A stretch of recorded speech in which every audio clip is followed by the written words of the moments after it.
Crypto Lovers tugiye kuganira kuri iyi screen iri hano ni ibikorwa biteganijwe kuba byazakorwa mu gihe Pi yabifunguye full open mainnet.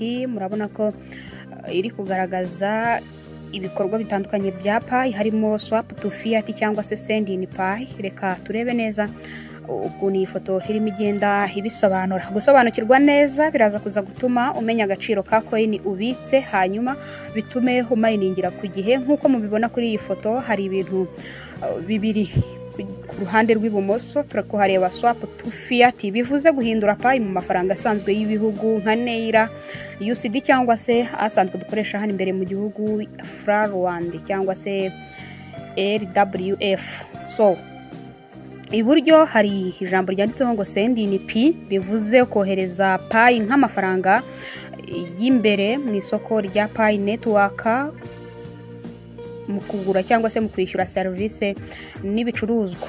Ese ibi ni ibikorwa bishobora kuba byadufasha iki? Ku ifoto nanone hariho ko hari imisoro iteganijwe, ubundi hakabaho ko wakoresheje Pi mu gihe ecosystem yabiri gukora bishobora kuza kuba nta musoro baza kuza kuba bamukata. Ubundi iyo bavuze swap to fiat bivuze guhindura Pi zawe zikajya mu mafaranga asanzwe. Fiat money aba ari amafaranga asanzwe y'ibihugu nk'amafaranga y'u Rwanda cyangwa se wenda amadolari cyangwa se amayero cyangwa se amashiringi n'andi menshi agiye atandukanye. Hanyuma urugero ruhari nuko iyi foto ishobora kuza kuba iri gushimangira neza igiciro kijyanye na GCV, nkaho 0.1 bya Pi babikubye ku giciro cya GCV bishobora kingana nyine n'ibihumbi 314,159 bishobora kungana n'amafaranga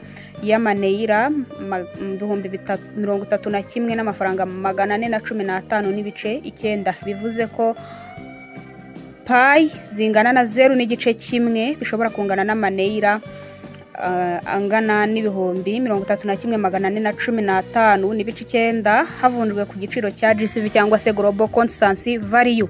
Ariko hari ikigaragara ko hari 25 taxi ariyo y'umusoro. Bisobanura ko niba uhisemo guhindura Pi mu mafaranga asanzwe hari igipimo cy'umusoro cyishyurwa cyangwa se kigomba kuza kuba cyatangwa. Ubundi taxi mu mafaranga ya crypto niho hashobora kuba hari ibikorwa byinshi bikorwa biko bidatangiwe taxi, harimo nka trading, swapping, convert n'ibindi byinshi bitandukanye. Tugenda twishyurwa ayo bita transaction fees, ariko mu bisanzwe taxi ntago zirimo kuza kuba zagarukwaho. Hari tangazo rero cyangwa se hari itegeko riherutse gutorwa muri Leta Zunze Ubumwe za Amerika ryasenyweho n'umukuru w'igihugu Donald Trump, avuga ko cyangwa se bemeranya ko mu gihe ama crypto cyane cyane stable coin zemerewe gukoreshwa zizajya zigira amategeko azigenzura, bityo abaturage bakaza kuba nta kosa bashobora kuba bakoramo muri ibi bikorwa byo kuba bakora ibikorwa bigiye bitandukanye birimo gukoresha nyine aya mafaranga ya crypto.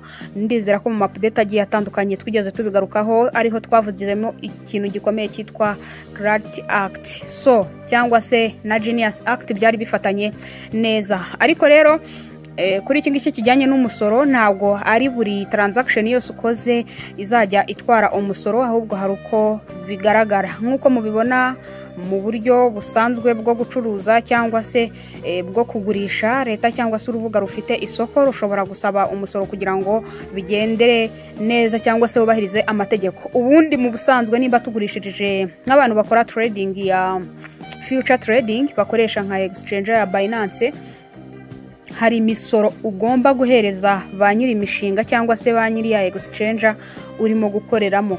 Akenshi ayo mafaranga akatwaho cyangwa se gukurwaho akajya mu guhabwa amafizi muri ba bantu bakoze icyo twasobanuye cyitwa liquidity pool, bashyigikiye iyo trading igumibeho, ubone uburyo bwo gucuruza mu bwisanzure, bitume nimba uri gukora trade Pari wafashe itaza kuza kubura kubera ko coin ivanywe ku isoko mu buryo busanzwe. Izo zose ni fees wagombaga kuba wakwishyura, noneho havuyeho izo fees zari ziri gutangwa mu buryo bwa pool, hagiyeho amafaranga ugomba kwishyura nyiri exchange cyangwa se niho nawe agiye kungukira.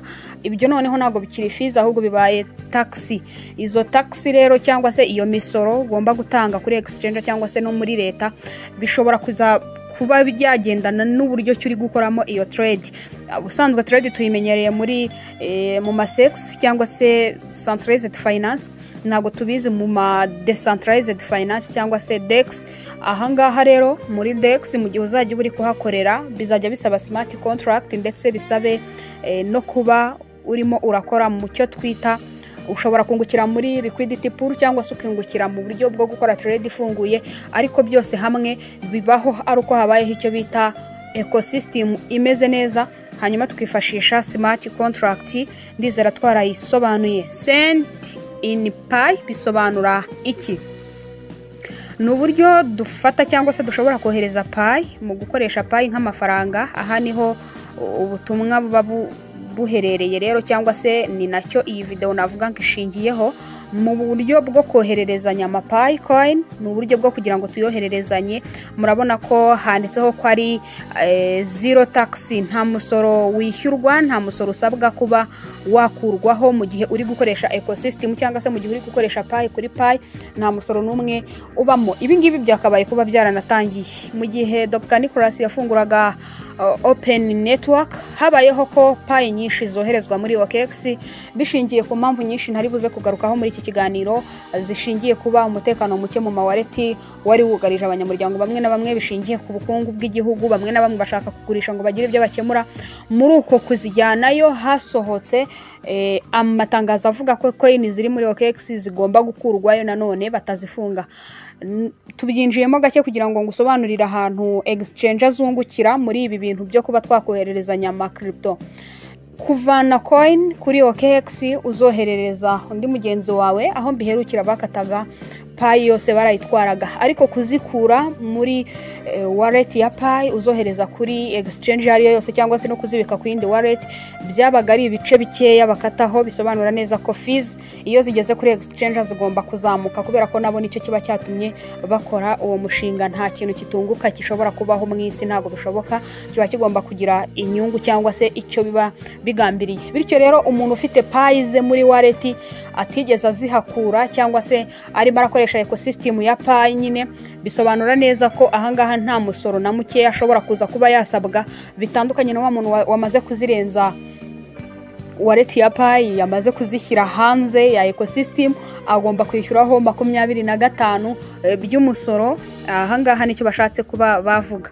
Ecosystem spend bivuze ko amafaranga akoreshwa mu buryo cyangwa se mu muryango wa Pi gusa, bitasabye kwifashisha ubundi buryo bwari bwo bwose. Dr. Nicholas ni umuhanga cyane mu byo gutegura isoko, kubera ko yazanyemo uburyo bugeze kuri 6 twasobanuye bushobora gutuma udakenera amasoko yo hanze. Ubundi Pi zasohokaga kugira ngo tuzivunjemo amafaranga, ibyo yarabizanye. Yongera garuramo igice cyo kuba wa stakinga none hakakungukira. N'ubu udakeneye gustakinga ngakungukire, ukaba udakeneye uburyo bwo guswapingamo amafaranga, uzakenera uburyo bwo gukora liquidity pool, ujye muri iyo pool kugira ngo ubashe kungukirwa ya mafaranga. Ibyo byose n'ubu utabikeneye uzakenera uburyo bwo kuba wakoresha Pi mu buryo bwa exchange, muri ubu buryo nyine bwo kuba wazicuruza zikaba zabyara andi mafaranga. N'utabikenera ibyo byose, hateganijwe ko hazafungura market price cyangwa se marketplace yaho ushobora guhahishiriza Pi mu buryo bwo kwishyurana ibicuruzwa byose hamwe. Ko watimi biri gukora ni ukugira ngo idomine ntihagire coin n'imwe isohoka ngo ijye hanze ya ecosystem cyangwa se ijye hanze ya Coatim. Hahandi rero coin zose ziba ziri mu gice kimwe zishobora kuba zakontrollerwa ahantu hamwe, bituma coin izamuka ikagoinga viral ikajya hejuru cyane kugira ngo igira agaciro. Bigirwamo uruhare n'abanyamuryango, nuko bikenewe cyane. Nabahaye urugero kuri coin ya BNB cyangwa se Binance Smart Chain. Mu by'ukuri ntabwo yasohotse iri kuri kiriya giciro, yazamutse cyane mu gihe Binance yatangiye kuyifashisha nka gas fee za Binance, nk'ikiguzi ugomba kuba ufite kugira ngo ugire igikorwa ukorera kuri Binance kibashe kuba cyakunda. Nimba ushaka kuba wa tradinga bakakubwira batari ko nubwo ugiye gutradinga mu USDT uraza gusabwa coin za BNB, uko kuzigura kuko byabaye itegeko bituma BNB izamuka iragenda igera hejuru cyane, ko twabonye ko amacoin menshi kugira ngo azamuke yubahiriza demand and supply. Rero ibi ngibi bishobora kuba byafasha kongera agaciro ka Pi ku bantu benshi bakoresha Pi nk'amafaranga aho guhindura gusa amafaranga asanzwe y'ibihugu. Ibikorwa bishobora kuba biteganijwe kuri iyi foto nk'uko biri kugaragara cyangwa se itandukaniro ryaba ririmo hagati. Icyambere,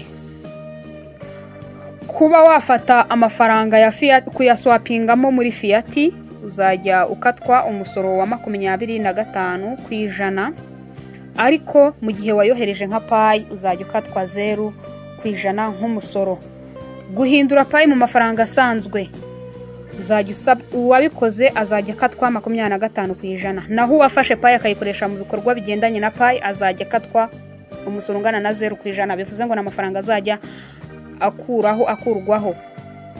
Gufata amafaranga ya Pi ukayahinduramo andi mafaranga bigabaniriza agaciro Pi yari ifite, ariko iyo uyohereje nka Pi biyongerera agaciro, kubera ko igihe cyose ushaka kohereza coin, reka tubifateho urugero rutoya, nimba bakubwiye ngo aha hantu bari kwishyura amafaranga, byakundaga kubaho kwa muganga bakishyura mu buryo buri fiat hatarazaho ibintu byo gukoresha mobile transaction, bakakubwira bati kugira ngo ubashe kuza kuba wakivuza wenda urasabwa ibiceri bivunje.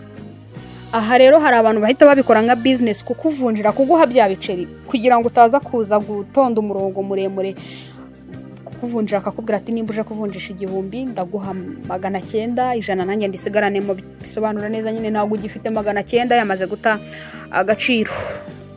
Kohereza hanze ya ecosystem nabyo bishobora gutuma wakatwa nyine ayo mafaranga ngana na 25%, ariko uguma muri ecosystem hazajya yongererwa 0 cyangwa se hazajya akurwaho 0.9% by'umusoro.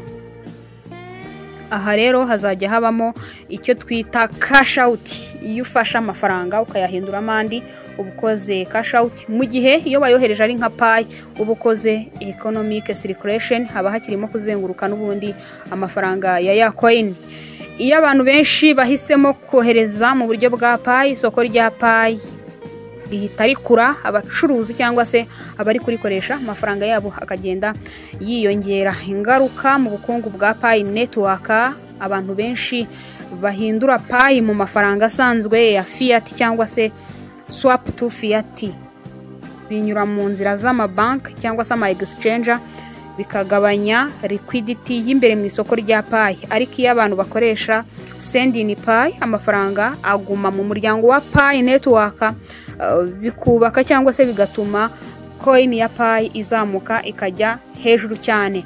Ni nkuko Bitcoin yatangiye, abacuruzi bake bayakiraga, ariko abantu benshi bayemeye kuyikoresha mu buzima busanzwe, nyuma bituma igoyinga viral cyangwa se ijya hejuru cyane mu buryo bw'ubwishyu. Nuko rero Pi nayo iri kugana muri urwo rugendo, nicyo iyi foto ishatse kuvuga. Bisobanura neza ko Pi kugira ngo izamuke birasaba imbaraga zanjye n'izawe kugira ngo ibashe kugera aho igera. Niba uri umupiyoniye, ikiza suguhindura cyangwa se suguhitamo gucuruza Pi mu buryo bwo kuyihindura amafaranga ari fiat, ahubwo ni ugushyigikira ecosystem, ukaba wakwagura cyangwa se wakoresha ibikorwa bidatuma usohoka muri ecosystem, wikoresha Pi mu kwishyura service and goods. Iyo dutekereje neza kuri Pi, bituma Pi nayo izamuka neza cyane ko abenshi bayifata nk'ubukungu bw'ejo hazaza.